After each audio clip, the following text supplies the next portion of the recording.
जय हिंद दोस्तों, मैं स्वागत करता हूं आपका अपने YouTube चैनल एजुकेटर गुरु पर। आशा करता हूं आप सभी लोग स्वस्थ होंगे। साथियों, जैसा कि आप सभी लोग जानते होंगे, लास्ट क्लास के अंतर्गत हमने जनरल स्टडी से संबंधित एक टॉपिक लिया था, जिसके अंतर्गत हमने भारतीय संविधान की अनुसूचियों पर चर्चा की थी। उस क्लास के अंतर्गत हमने अनुसूची 1 से लेकर 7 तक जो अनुसूची थी वो कंप्लीट कर ली थी। साथ ही साथ मैंने आपको बताया था कि अनुसूची 8 से लेकर 12 तक जो अनुसूची है वो हम नेक्स्ट क्लास के अंतर्गत चर्चा कर रहे होंगे। तो आइए स्टार्ट करते हैं अपनी क्लास को और सबसे पहले जानते हैं 8वीं अनुसूची के बारे में। 8वीं अनुसूची आपके एग्जाम के लिए बहुत ही ज्यादा इंपोर्टेंट है ये अनुसूची, क्योंकि इसका संबंध जो है वो भाषा से है। आपसे सबसे पहले पूछा जाएगा जो 8वीं अनुसूची है वो किससे संबंधित है, तो आप कहेंगे भाषा से संबंधित है।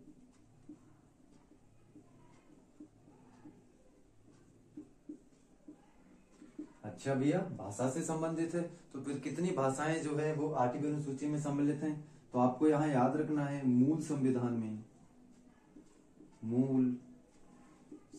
में 14 भाषाएं थीं, जबकि वर्तमान संविधान में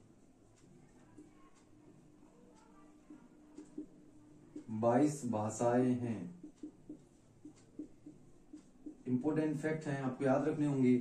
8वीं अनुसूची जो है वो भाषा से संबंधित है और मूल संविधान में 14 भाषाएं थी। और मैंने कल की वीडियो में आपको बताया था, लास्ट क्लास में आपको बताया था कि संविधान में कुछ भी अगर जोड़ा जाता है, आप यहाँ देख रहे होंगे 14 भाषाएं जो थी मूल संविधान में थी। इसका मतलब क्या हुआ, जब हमारा संविधान बनकर तैयार हुआ था तब जो संविधान में भाषाएं थी वो 14 भाषाएं थी। वर्तमान में कितनी भाषाएं हो गई हैं? 22 भाषाएं हो गई हैं। डेट मीन्स 14 से 22 हो रही हैं, तो 8 भाषाएं जो हैं वो बड़ी हैं। कितनी भाषाएं बड़ी हैं? 8 भाषाएं बड़ी हैं। और कल मैंने आपको बताया था अगर संविधान में कुछ भी जोड़ना है तो क्या किया जाएगा? संविधान संशोधन किया जाएगा। क्या किया जाएगा? संविधान संशोधन जो है वो किया जाएगा। तो यहाँ आपको याद रखना होगा कौन कौन से संविधान संशोधन जो है वो हमारी 22वीं अनुसूची के अंतर्गत 8वीं अनुसूची के अंतर्गत किए गए हैं। तो कुछ प्रमुख जो संशोधन हैं 8वीं अनुसूची से संबंधित वो निम्नलिखित हैं। पहला है 21वां संविधान संशोधन। 21वां संविधान संशोधन 1967। इसमें कौन सी भाषा को सम्मिलित किया गया था? चूंकि 14 भाषाएं थी, तो 21वें संविधान संशोधन करके हमने सिंधी को जो है वो अपनी 8वीं अनुसूची में सम्मिलित किया। यह सम्मिलित होने वाली जो थी 15वीं भाषा थी। तो सबसे पहले तो आपको याद रखना है 21वें संविधान संशोधन 1967 के द्वारा कौन सी भाषा को सम्मिलित किया है, तो आप कहेंगे सिंधी भाषा को जो है वो सम्मिलित किया है। और दूसरा जो संविधान संशोधन था वो था 71वां संविधान संशोधन। 71वां संशोधन 1992। यहां से आपको याद रखना है 71वें संविधान संशोधन के माध्यम से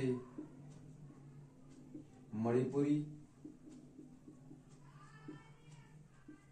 कोंकणी और नेपाली भाषा को,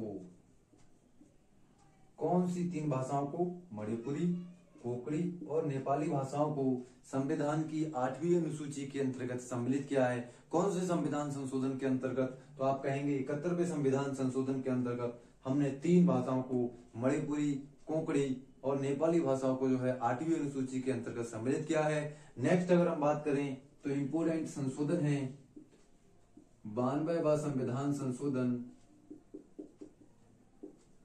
2003। और यहां से आपको याद रखना है 4 भाषाओं को जो है, कौन कौन सी 4 भाषाओं को? बोडो, डोगरी, संथाली और मैथिली। इन 4 भाषाओं को 92वें संविधान संशोधन के माध्यम से, इन 4 भाषाओं को 92वें संविधान संशोधन के माध्यम से जो है वो हमने अपने संविधान की 8वीं अनुसूची के अंतर्गत सम्मिलित किया गया है। तो आपको कौन कौन सी चीजें 8वीं अनुसूची से याद रखनी है? सबसे पहले आपको याद रखना है 8वीं अनुसूची किससे संबंधित है, तो आप कहेंगे भाषा से संबंधित है। किससे संबंधित है? भाषा से संबंधित है। मूल संविधान में भैया कितनी भाषाएं थी? तो आप क्या बताएंगे? 14 भाषाएं थी। फिर वर्तमान संविधान में कितनी भाषाएं हैं? वर्तमान संविधान में 22 भाषाएं हैं।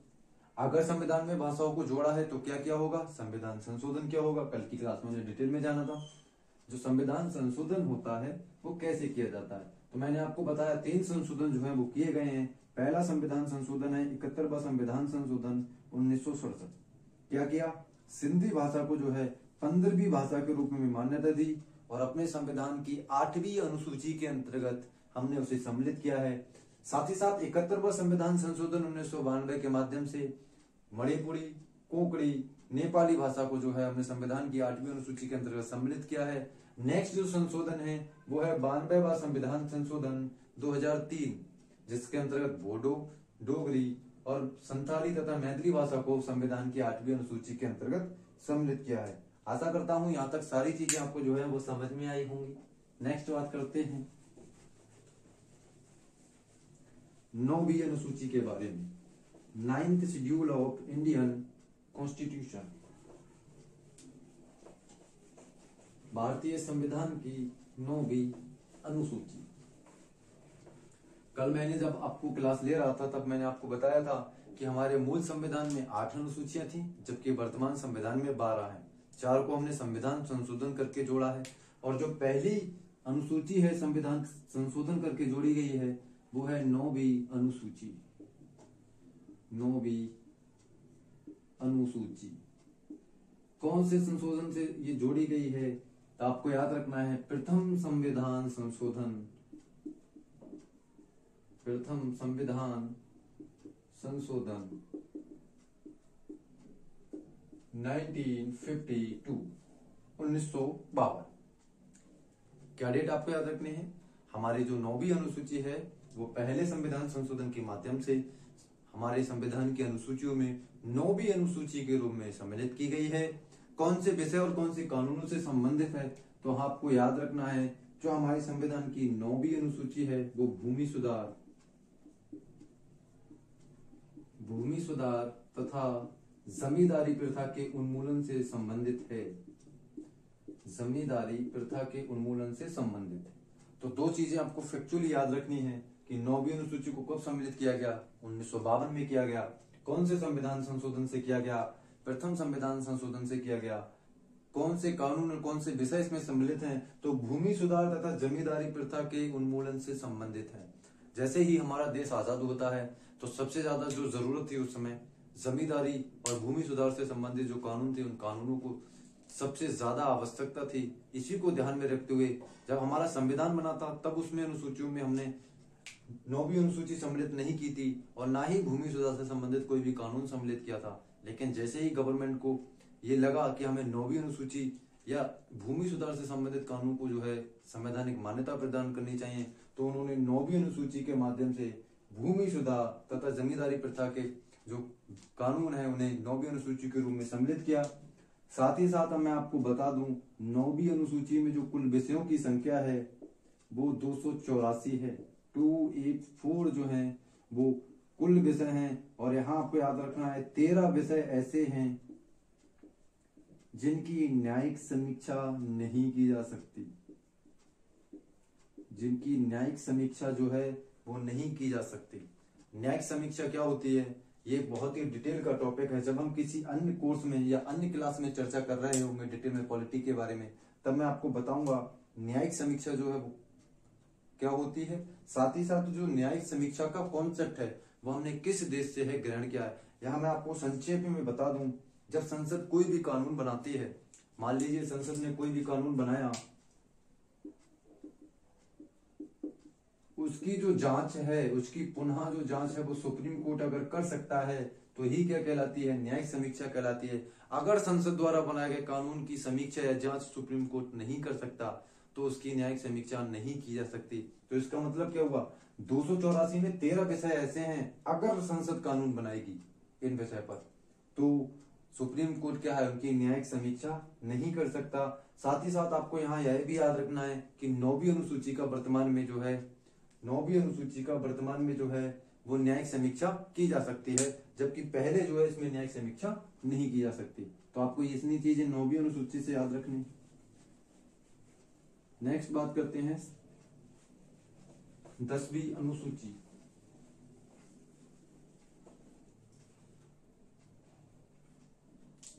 10th schedule of Indian constitution.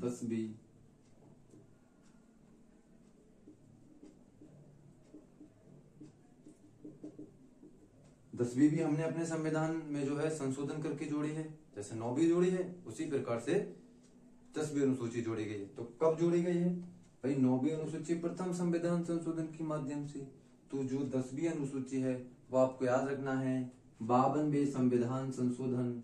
52वें संविधान संशोधन 1985 के माध्यम से, 1985 के माध्यम से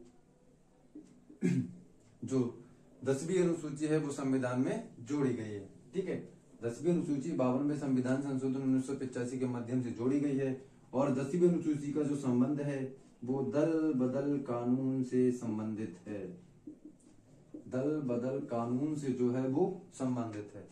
दल बदल कानून क्या होता है भाई? अब सवाल यहाँ पर ही उठेगा। तो दल बदल कानून का मतलब है कोई भी राजनीतिक पार्टी का व्यक्ति एक पार्टी से दूसरी व्यक्ति पार्टी में जाता है, या पार्टी के कहने पर मतदान से वो अनुपस्थित रहता है, या निर्देशों का उल्लंघन करता है, तब राजनीतिक पार्टी के द्वारा जो है उस पर दल बदल कानून लागू किया जाता है। याद रखिए 10वीं अनुसूची के माध्यम से ही राजनीतिक दलों को संवैधानिक मान्यता प्रदान की गई है। जब तक 10वीं अनुसूची नहीं थी तब तक राजनीतिक दल को जो है संवैधानिक मान्यता प्राप्त नहीं थी। जैसे ही 10वीं अनुसूची को जोड़ा गया वैसे ही राजनीतिक दल को जो है वो संवैधानिक मान्यता प्रदान की जाती है, प्राप्त होती है। साथ ही साथ दल बदल कानून का जो है निर्माण किया गया था। दल बदल कानून मैंने आपको बताया, कोई भी राजनीतिक दल का व्यक्ति अगर पार्टी से त्याग पत्र दे देगा तो वो क्या हो जाएगा? दल बदल कानून उस पर लग सकता है। अगर मतदान में अनुपस्थित रहता है, पार्टी ने कहा है आपको उपस्थित रहना है, मतदान में ये क्या रहते हैं? अनुपस्थित रहते हैं, तो पार्टी कहती है आप हमेशा के लिए अनुपस्थित रहिए, हम आप पर दल बदल कानून लगा रहे हैं। लेकिन यहाँ नोट आपको याद रखना है, दल बदल कानून का जो निर्धारण है वो पीठासीन अधिकारी के द्वारा किया जाता है। आपसे सीधा सवाल पूछा जाएगा दल बदल कानून का जो निर्धारण है वो किसके द्वारा किया जाता है? तो आप कहेंगे दल बदल कानून का जो निर्धारण है वो पीठासीन अधिकारी के द्वारा किया जाता है। अब पीठासीन अधिकारी अगर लोकसभा में है तो लोकसभा अध्यक्ष, और राज्यसभा में है राज्यसभा अध्यक्ष। साथ ही साथ आपको यहाँ याद रखना है वर्तमान जो लोकसभा अध्यक्ष हैं वो ओम बिरला जी हैं, और जो वर्तमान में राज्यसभा के सभापति हैं वो उपराष्ट्रपति एम वेंकैया नायडू जी हैं। नेक्स्ट बात करते हैं, तो आप क्या याद रखेंगे? दल बदल कौन सी अनुसूची में है? 10वीं अनुसूची में है। राजनीतिक दल को जो संवैधानिक मान्यता है कौन सी अनुसूची से प्राप्त होती है? 10वीं अनुसूची से प्राप्त होती है। नेक्स्ट बात करते हैं 11वीं अनुसूची। 73वां संविधान संशोधन 1992। 73वां संविधान संशोधन 1992 के माध्यम से, 73वां संविधान संशोधन 1992 के माध्यम से हमने 11वीं अनुसूची को सम्मिलित किया है। साथ ही साथ इसी के अंतर्गत जो है ग्राम पंचायतों को, जो हमारी ग्राम पंचायतें हैं उन्हें संवैधानिक मान्यता प्रदान की है। और इसीलिए ही क्या हो जाती है ये अनुसूची अपने आप में बहुत ज्यादा महत्वपूर्ण। कई बार सवाल पूछा गया है जो ग्राम पंचायतें हैं उन्हें जो है संवैधानिक मान्यता किस संशोधन के अंतर्गत दी गई है? तो आप याद रखेंगे 73वें संविधान संशोधन के तहत ग्राम पंचायतों को जो है संवैधानिक मान्यता प्रदान की गई है। साथ ही साथ आपको यह भी याद रखना है 73वां संविधान संशोधन 1992 में हुआ। और तीसरा जो सबसे ज्यादा इंपोर्टेंट सवाल है वो है 11वीं अनुसूची में विषयों की जो संख्या है वो कुल कितनी है? तो आप याद रखेंगे 11वीं अनुसूची में विषयों की कुल संख्या 29 है। 29 कुल विषय जो हैं वो 11वीं अनुसूची में सम्मिलित हैं। आशा करता हूं यहाँ तक की सारी चीजें आपको समझ में आ रही होंगी। अगर आपका कोई भी डाउट हो तो कमेंट बॉक्स के माध्यम से, साथ ही साथ हमारे टेलीग्राम चैनल पर जो डाउट ग्रुप बनाया गया है उसमें आप जो है वो पूछ सकते हैं। आपके जो सवाल हैं वो अपेक्षित हैं हमारी टीम के द्वारा। नेक्स्ट बात करते हैं last schedule of Indian constitution, 12वीं अनुसूची के बारे में। 12वीं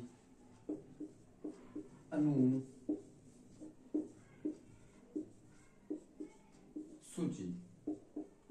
ठीक है, 12वीं अनुसूची। अब इसे कौन से संविधान संशोधन से जोड़ा गया है आप याद रखेंगे भाई, हमने 9वीं अनुसूची जोड़ी है, 10वीं अनुसूची जोड़ी है और 11वीं अनुसूची जोड़ी है। तो जो 12वीं अनुसूची जोड़ी गई उससे किस संविधान संशोधन के माध्यम से जोड़ा गया है, तो आप याद रखेंगे 12वीं अनुसूची को 74वें संविधान संशोधन 1992 के माध्यम से जो है वो जोड़ा गया है। और 11वीं अनुसूची में क्या था, हमने ग्राम पंचायतों को संवैधानिक मान्यता प्रदान की थी। यहाँ नगर पंचायतों को या नगरीय शासन को संवैधानिक मान्यता प्रदान की। 11वीं अनुसूची किससे संबंधित है, ग्राम पंचायतों से, ग्राम पंचायतों को संवैधानिक मान्यता प्रदान की भैया। और जबकि 12वीं अनुसूची में क्या किया गया है, जो नगरीय शासन होता है या नगर पंचायतें, नगर निगम को जो है संवैधानिक मान्यता प्रदान की गई। संवैधानिक मान्यता अगर किसी भी संस्था को प्राप्त होती है तो उसकी शक्तियों में क्या होता है, विस्तार होता है, और उसकी जो विस्तार क्षेत्र होता है, जो उसका कार्य क्षेत्र होता है, उसमें बढ़ोतरी की जाती है। तो आप याद रखेंगे 12वीं अनुसूची कब जोड़ी गई है, 74वें संविधान संशोधन, नगरीय शासन या नगर पंचायतों से संबंधित है। साथ ही साथ इसमें जो विषयों की संख्या है वो 18 विषय हैं, और ये कई बार सवाल पूछा गया है। जो 12वीं अनुसूची है उसमें विषयों की जो संख्या है वो कितनी है, 18 विषय है, आपको याद रखने हैं। तो यह जो हमारे संविधान की अनुसूचियां थी उनसे रिलेटेड जितनी भी जानकारियां थी हमने इस वीडियो के माध्यम से, साथ ही साथ एक जो भाग 1 इसकी पहली एक वीडियो हुई थी, दोनों वीडियो के माध्यम से हमने जान लिया है। एक बार हम जितनी भी अनुसूचियां हमने पढ़ी हैं उनके बारे में थोड़ा जो है एनालिसिस कर लेते हैं। संक्षेप में मैं आपको फ्लो चार्ट के माध्यम से सारे अनुसूचियों को रिवाइज कराता हूं। तो हम एक बार डायग्राम बना लेते हैं अनुसूचियों का।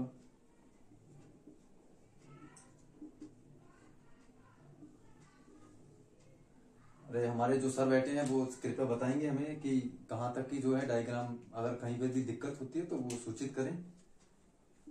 सबसे पहले बात करते हैं प्रथम अनुसूची के बारे में, प्रथम अनुसूची के बारे में, ठीक है। तो कल हम जब क्लास ले रहे थे, मतलब पिछली क्लास जो ले रहे थे, मैंने आपको बताया था राज्यों के नाम, केंद्रों के नाम व उनके न्यायिक क्षेत्र से संबंधित है, न्यायिक क्षेत्र से जो है वो संबंधित है, ठीक है। तो प्रथम अनुसूची किससे संबंधित है, राज्यों के नाम, केंद्रों के नाम। साथ ही साथ मैंने आपको बताया था वर्तमान में 28 राज्य हैं, स्टेट हैं, और 8 जो हैं वो यूटी हैं, ठीक है। नेक्स्ट बात करते हैं दूसरी अनुसूची के बारे में। देखिए हम सारी चीजों को एक बार पढ़ चुके हैं तो मैं थोड़ा स्पीड के साथ चलूंगा यहाँ पर। नेक्स्ट अगर बात करें दूसरी अनुसूची के बारे में, तो दूसरी अनुसूची में मैंने आपको बताया था किससे संबंधित है, वेतन भत्तों से संबंधित है। दूसरी अनुसूची किस किस के वेतन भत्ते, राष्ट्रपति के, उपराष्ट्रपति के, संसद सदस्य, सभी के जो वेतन भत्ते हैं वो उनका उल्लेख जो है वो दूसरी अनुसूची में मिलता है। नेक्स्ट अगर हम बात करें तीसरी अनुसूची के बारे में, तीसरी अनुसूची के बारे में तो मैंने आपको बताया था इम्पोर्टेंट है, क्योंकि पद की शपथ का जो उल्लेख है वो तीसरी अनुसूची के अंतर्गत मिलता है, किसी भी संवैधानिक पद की शपथ का उल्लेख। और यहाँ मैंने आपको बताया था संसद सदस्य, संघ के मंत्री, नियंत्रक एवं महालेखा परीक्षक, सभी की शपथ का उल्लेख जो है वो हमारी संविधान की तीसरी अनुसूची में मिलता है। लेकिन जो राष्ट्रपति हैं, राष्ट्रपति, उपराष्ट्रपति और राज्यपाल, इनकी शपथ का उल्लेख जो है वो तीसरी अनुसूची में जो है वो नहीं मिलता है। तो आपको याद रखना है किनका मिलता है, इनका मिलता है। किन किन का, संसद के सदस्यों का, संघ के मंत्री का, नियंत्रक एवं महालेखा परीक्षक का, विधानसभा के सदस्यों का, विधानसभा के अध्यक्ष का, लोकसभा के अध्यक्ष का, इन सभी की शपथ का उल्लेख आपको तीसरी अनुसूची में मिल जाएगा, लेकिन राष्ट्रपति, उपराष्ट्रपति और राज्यपाल के पद की शपथ का जो उल्लेख है वो हमारी संविधान की तीसरी अनुसूची में नहीं है, बल्कि इनकी जो शपथ का उल्लेख है वो अलग अलग आर्टिकल्स में दिया है। अगर बात करें राष्ट्रपति की तो 60, उपराष्ट्रपति की अगर बात करेंगे तो 69 और राज्यपाल की बात करेंगे तो 159 आर्टिकल के अंतर्गत जो है इनकी शपथ का उल्लेख मिलता है। जब हम राष्ट्रपति का टॉपिक पढ़ रहे होंगे तो सारी चीज वहां जान रहे होंगे। नेक्स्ट बात करते हैं चौथी अनुसूची के बारे में, और यहाँ मैंने आपको बताया था चौथी अनुसूची से केवल आपको याद रखना है कि राज्यसभा की सीटों का उल्लेख जो है वो चौथी अनुसूची में मिलता है। सर्वाधिक राज्यसभा की सीटें और लोकसभा की सीटें उत्तर प्रदेश में हैं, आपको ये भी याद रखना है। नेक्स्ट बात करते हैं पांचवी अनुसूची के बारे में, किससे संबंधित है? एसटी, एससी के जो अनुसूचित जनजाति क्षेत्र होता है, जनजाति क्षेत्र, उसके प्रशासन से संबंधित है। किससे संबंधित है पांचवी अनुसूची? अनुसूचित जाति, अनुसूचित जनजाति के क्षेत्रीय प्रशासन से संबंधित है। किस क्षेत्र को अनुसूचित क्षेत्र घोषित करेंगे? इसका निर्धारण राष्ट्रपति आर्टिकल 244 के आधार पर राज्यपाल की सहायता से करता है। लास्ट क्लास में ये सारी चीजें मैंने आपको डीपली बताई थी, तो आशा करता हूँ ये चीजें आपको पता ही होंगी। नेक्स्ट बात करें छठी अनुसूची के बारे में, तो छठी अनुसूची का संबंध भी जो है वो जनजातीय प्रशासन से है, जनजातीय प्रशासन से है। लेकिन याद रखिए पांचवी अनुसूची और छठी अनुसूची में यही अंतर है, पांचवी अनुसूची में राज्यों का उल्लेख नहीं मिलता। इसका मतलब जिन भी क्षेत्रों में जनजातीय क्षेत्र के प्रशासन की बात आएगी उनका उल्लेख आपको कहाँ मिलेगा? पांचवी अनुसूची मिलेगा, लेकिन किसी भी राज्य का स्पेशली जो है उल्लेख नहीं किया गया। जबकि छठी अनुसूची का जो जनजातीय प्रशासन क्षेत्र है उसमें राज्यों का वर्णन किया गया है, असम, त्रिपुरा, मेघालय और मिजोरम। इन 4 राज्य के जो जनजातीय प्रशासन का उल्लेख है वो संविधान की छठी अनुसूची के अंतर्गत मिलता है। अगर कोई भी राज्य छठी अनुसूची या पांचवी अनुसूची के अंतर्गत सम्मिलित होता है तो याद रखेंगे उसे स्पेशल जो है पावर्स दी जाती हैं, स्पेशल जो है वो कुछ राइट्स जो है वो प्रदान किए जाते हैं। ठीक है, तो पांचवी अनुसूची ये छठी अनुसूची हो गई। नेक्स्ट बात करें सातवीं अनुसूची के बारे में, तो संघ सूची, राज्य सूची और संवर्ती सूची में जो कानून या जो विषय सम्मिलित हैं उनसे सम्मिलित है। संघ सूची में 100 विषय आते हैं, राज्य सूची में 61 विषय आते हैं और संवर्ती सूची में 52 विषय आते हैं। ये भी हमने लास्ट क्लास में अच्छे से डिस्कस किया था। जबकि हमने संविधान की 8वीं अनुसूची, 8वीं, 9वीं, 10वीं और 11वीं और 12वीं अनुसूची का अध्ययन जो है आज की कक्षा के अंतर्गत किया है, जहां मैंने आपको बताया जो 8वीं अनुसूची है वो भाषा से संबंधित है। अगर आपसे पूछा जाएगा कितनी भाषाएं सम्मिलित हैं 8वीं अनुसूची में, तो आप बता रहे होंगे मूल संविधान के अंतर्गत जो है वो 8 भाषाएं थी, तो सॉरी 14 भाषाएं थी, जबकि मूल वर्तमान संविधान में जो है वो 22 भाषाएं। नेक्स्ट अगर बात करें कौन कौन से संविधान संशोधन किए गए, तो 21वां संविधान संशोधन, 71वां संविधान संशोधन और 92वें संविधान संशोधन के माध्यम से 8वीं अनुसूची के अंतर्गत प्रमुख भाषाओं को सम्मिलित किया है, जिनका वर्णन मैंने आज की क्लास में किया था। नेक्स्ट बात करते हैं 9वीं शेड्यूल के बारे में, तो प्रथम संविधान संशोधन 1952 के माध्यम से 9वीं अनुसूची को संविधान में जोड़ा गया है। भूमि सुधार तथा भूमि सुधार तथा जमींदारी प्रथा के उन्मूलन से संबंधित है 9वीं अनुसूची। नेक्स्ट बात करते हैं 10वीं अनुसूची के बारे में। 10वीं अनुसूची 52वें संविधान संशोधन 1985 के माध्यम से जोड़ी गई है। दल बदल कानून से संबंधित है 10वीं अनुसूची। नेक्स्ट अगर बात करें 11वीं अनुसूची के बारे में, तो मैंने आपको बताया 11वीं और 12वीं जो अनुसूची हैं दोनों इंपोर्टेंट हैं, क्योंकि इनका उल्लेख आपको आर्टिकल 243 में मिलेगा। 11वीं अनुसूची की बात करें तो ग्राम पंचायतों के संवैधानिक मान्यता से, और 12वीं अनुसूची जो है वो नगरीय शासन की संवैधानिक मान्यता से संबंधित है। 11वीं अनुसूची के अंतर्गत 29 विषय आते हैं, जबकि 12वीं अनुसूची के जो है अंतर्गत 18 विषय, 29 विषय और 18 विषय जो है आपको सम्मिलित हैं। तो एक बार हमने सारी जो अनुसूचियां थी उनका एक बार संक्षेप में स्टडी किया है। आशा करता हूं सारी चीजें आपको समझ में आई होंगी।